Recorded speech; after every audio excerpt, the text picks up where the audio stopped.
Oke, saya ke Bung Rasman dulu. Bung Rasman, apa sih yang terjadi pada waktu itu? Anda bisa ceritakan?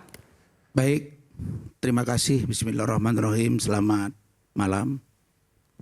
Saya dan keluarga besar serta tim hukum mengucapkan terima kasih atas diangkatnya topik oleh iNews dan Terima kasih juga hadir, TV Bung Rasman. malam ini, ada juga di TV yang lain. Hormat saya, Bang Saur, praktisi hukum, rekan saya, Mandarsam dan teman-teman. Saya sampaikan, pertama, saya adalah orang yang sangat mengingat setiap apa yang disampaikan oleh penegak hukum, pejabat, ketua umum organisasi advokat, dan orang-orang yang saya anggap patut menjadi uswah wa hasanah, contoh tauladan.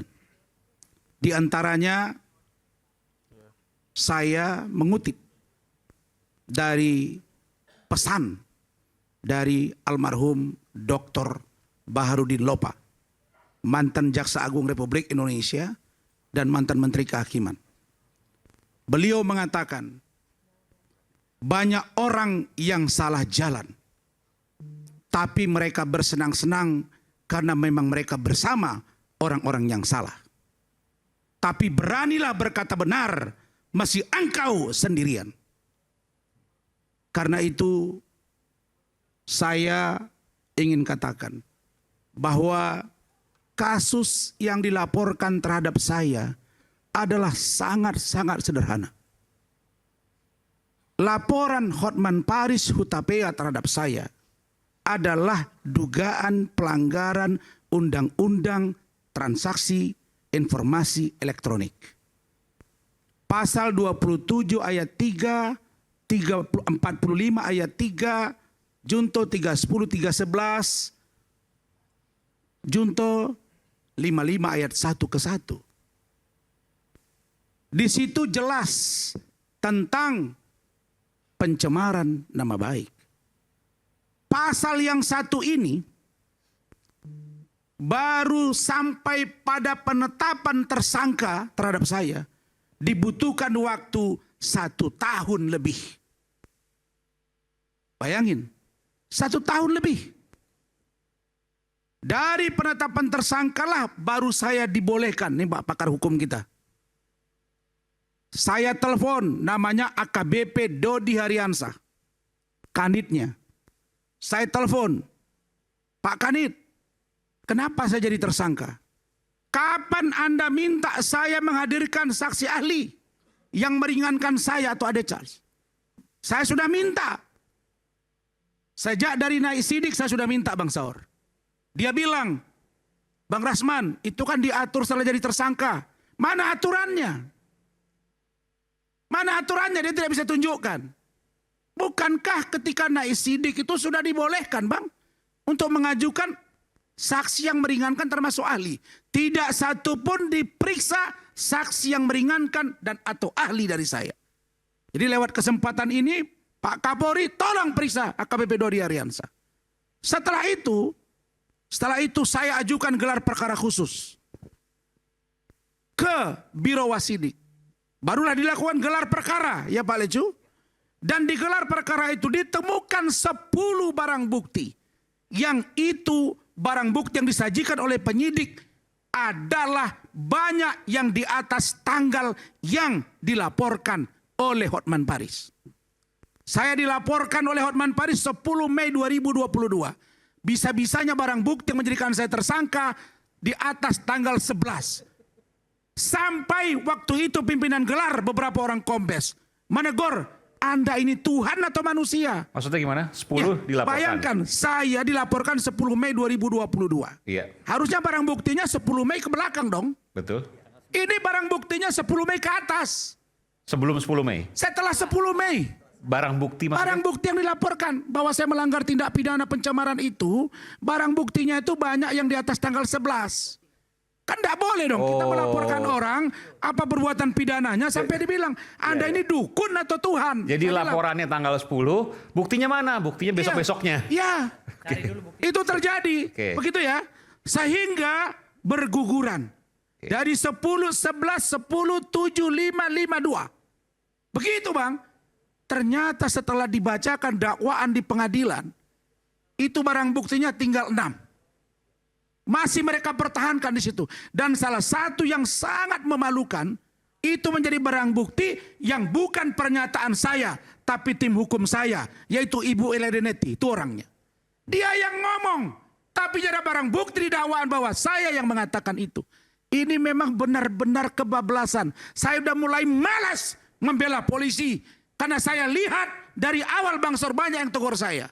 Bang Rasman buat apa bantu-bantu polisi? Saya bilang saya tidak melihat institusi apa pribadinya, tapi saya lihat institusinya. Saya berharap lewat kesempatan ini Pak Kapolri, Pak Irwasum periksa. Kita buka-bukaan. Oke, setelah saya jadi tersangka, untuk naik menjadi P21 dibutuhkan waktu 18 bulan Bang. 18 bulan. Tersangka ke P21, bolak-balik Bung Indarsam, bolak-balik. 19P, 19P, 19. Kenapa?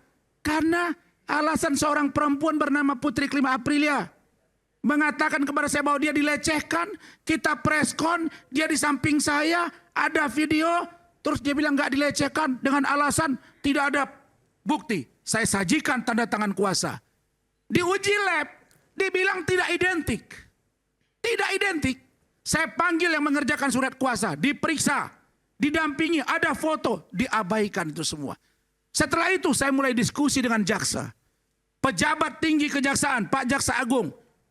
Saya akan kasih namai orangnya ini kalau Bapak panggil saya. Kalau enggak kami akan surati. Saya berdiskusi dengan keluarga saya Bu Ade, dengan teman saya. Ya, mantan petinggi Mabes Polri. Saya komunikasi dengan seorang jaksa yang juga petinggi. Yang sekarang menjabat di salah satu kejaksaan tinggi. Di daerah, ya, apa dia bilang? Bang, ini tidak cukup unsur. Kami bertemu 3 kali. Saya nggak usah cerita apa yang terjadi antara saya dengan dia. Ternyata belakangan saya dapat informasi, dia yang sudah menyetujui agar itu di P21. Apa cerita ini? Pak Jaksa Agung, kalau memperbaiki bangsa ini, saya akan buka terang-benderang bagaimana kasus ini. Kalau memang Hotman orang kuat, orang benar, orang suci, orang ditakuti, tidak usah proses hukum. Tangkap saya dan penjarakan saya agar kalian puas untuk kemauan Hotman Paris. Anda melihat bahwa semua ini ada dugaan rekayasa? Ya. Apa kata mereka? Begitu saya telepon teman saya, abang saya itu. Dia teleponlah jaksa yang bersangkutan. Ya Bu Ade, betul nggak Bu Ade? Apa dia bilang? Saya telepon nggak diangkat.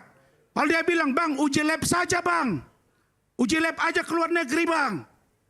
Dia ngomong.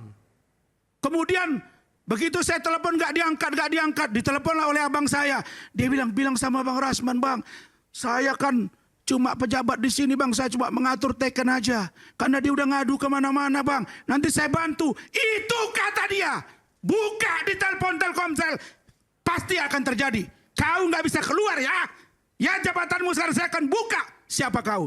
Jadi mulai dari Mabes Polri sampai kejaksaan. Bobrok. Pertanyaan berikutnya. Di pengadilan. Saya tinggal menunggu ruang pengadilan. Tempat kita buka-bukaan.